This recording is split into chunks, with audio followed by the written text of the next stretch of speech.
फांत्या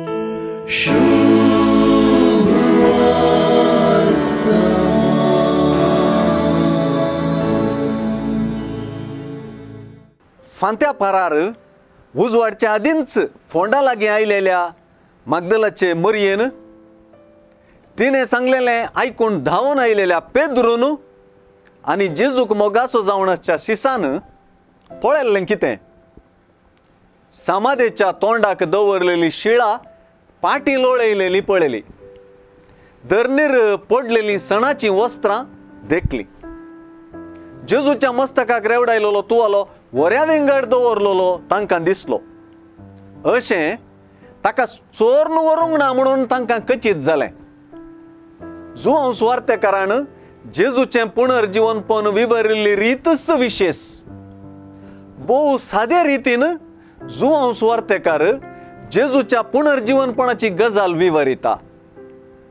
जेजूक मोगाच्या शिसान पेद्रूच्या पाटल्यान समाधे भितर रिगोन देखले मात्र न्हय, ताणें सत मानलें अशें तो म्हणटा.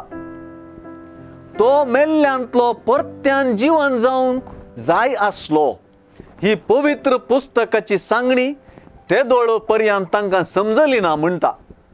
आपल्या शुभ वर्तमानांत जेजूच्या कश्ट मरणाची चरित्रां विवरीत आसतनाय ताणें सांगलें इतलेंच. जेजूचें कश्ट मरण पवित्र पुस्तकाचें उतर जारी जावचे प्रमाणे सगळें घडलां. आतां जेजूच्या पुनर्जीवनपणा उदेशी तो हेंच सांगता. ताच्या शिसांक जेजूच्या पुनर्जीवनपणा उदेशी समजूंक आसचें इतलेंच.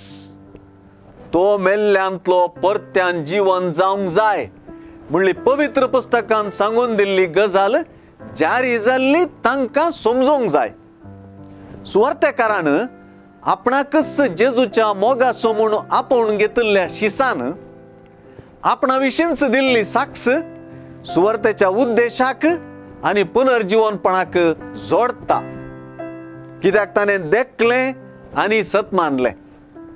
ताणें जेजूच्या पुनर्जीवनपणाक दिल्ली साक्ष ताचे सुवार्थेंत परत आनी परत व्यक्त जाल्लीच. ती जेजूक सत मानची गजाल. आतां सुवार्थेंत जेजूच्या पुनर्जीवनपणा विशीं ताणें बरयलेल्या गजालींक आनी साक्षेक आमी दिव्य जाल्ली प्रतिक्रियाच तीच सत मानची.